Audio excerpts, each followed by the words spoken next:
Ravi de vous retrouver, mesdames et messieurs. Vous êtes sur Info 24 Sénégal, l'heure de vous donner l'essentiel des nouvelles du jour.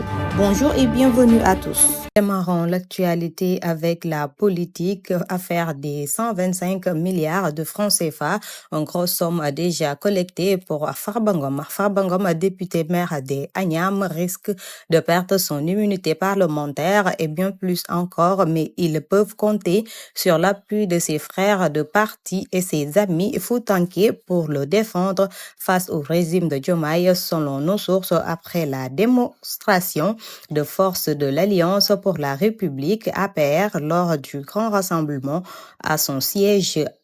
Un mouvement dénommé Les Amis de Farba a organisé une collecte de fonds qui a permis de réunir plus de 19 millions de francs CFA en fait d'entamer la lutte contre ce qu'il qualifie de persécution. Une grande marché de résistance est d'ailleurs prévue le jeudi 23 janvier prochain. Accusé dans une affaire financière, le député maire de Agnam, Farbangom, peut compter sur un soutien judiciaire d'envergure. La coalition Takku Wallu Sénégal a mobilisé 6 figures emblématiques du pro-sénégalais pour renforcer sa défense. Parmi ses avocats, on trouve Maître El Hadji Mamadou Sall, El Hadji Diouf, Omar Youm et Antoine Mbengue, tout ancien ministre, ainsi que Maître Ousmane Thiam et Adama Fall. Selon nos sources, leur mission consisterait à défendre Farbangom, notamment lors de sa comparution devant la commission ad hoc, après laquelle ils s'adresseront à la presse.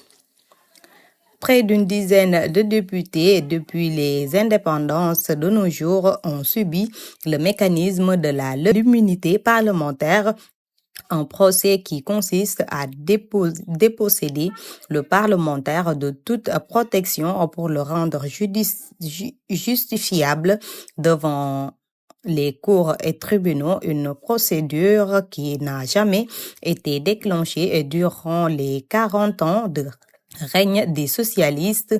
Les premières levées de l'immunité parlementaire au Sénégal est intervenue en 2003 dans le cadre de l'agression de Talla Sylla. L'honorable député Moussa Tine avait fait les faits de ses déclarations accusatrices des proches de M. Wade.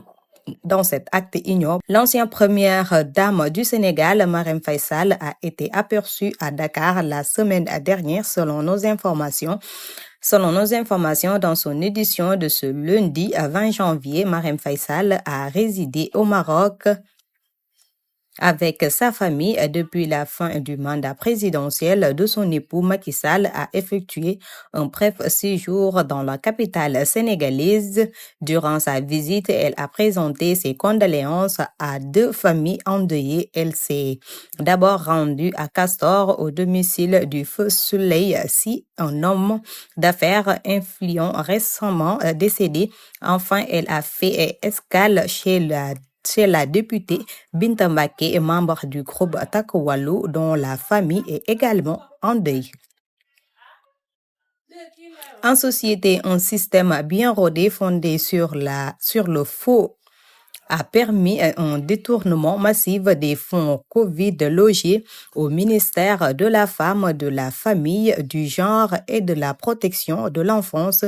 Les résultats de l'enquête de la division des investigations criminelles exploitées par le pôle judiciaire ainsi que d'autres rapports relatifs à cette affaire ne nécessitent aucun commentaire supplémentaire. Ici, d'une horreur, Gadiol Sow tue son épouse Sadat Sow, perte de son troupeau qui a fait perdre la raison à Gadiol Sow au point de tuer son époux Sadat Sow et de l'abandonner en plein brousse. Et en tout cas, de cette perte animaux qui a tout a basculé. Selon nos informations rapportées par nos sources, Gadiol Sow aurait invoqué des mal de ventre pour demander à sa femme de le conduire au poste de santé d'Amali, mais cette requête n'était qu'un piège. Une fois dans la brousse, il a asséné plusieurs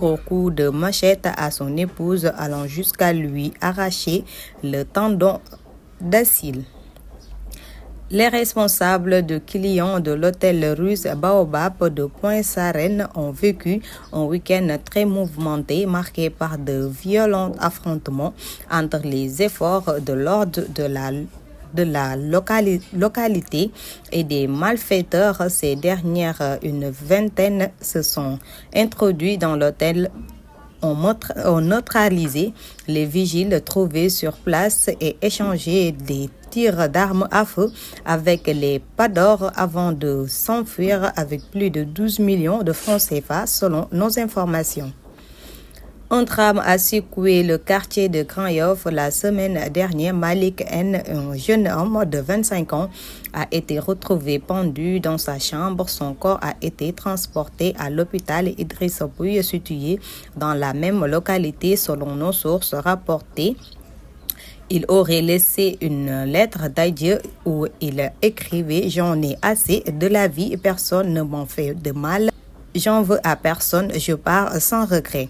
Les proches de la victime dévastés peinent à comprendre son geste. Selon un membre de sa famille, Malik avait acheté une potence il y a 7 mois qu'il pensait destinée à accrocher un téléviseur. Personne ne s'attendait à cela. Il était calme, mais il égrenait beaucoup son chapelet ces derniers temps-ci, confie un parent. En international, alors qu'il avait initialement exigé son bannissement, Donald Trump pourrait finalement sauver TikTok selon celui qui devra lundi le 47e président des États-Unis a affirmé ce dimanche qu'il prendrait un décret pour suspendre la loi votée en avril 2024 par le Congrès. Cette dernière obligeait la maison mère chinoise de TikTok à vendre l'application sous peine d'interdiction, une option refusée par l'entreprise malgré l'intérêt de plusieurs investisseurs.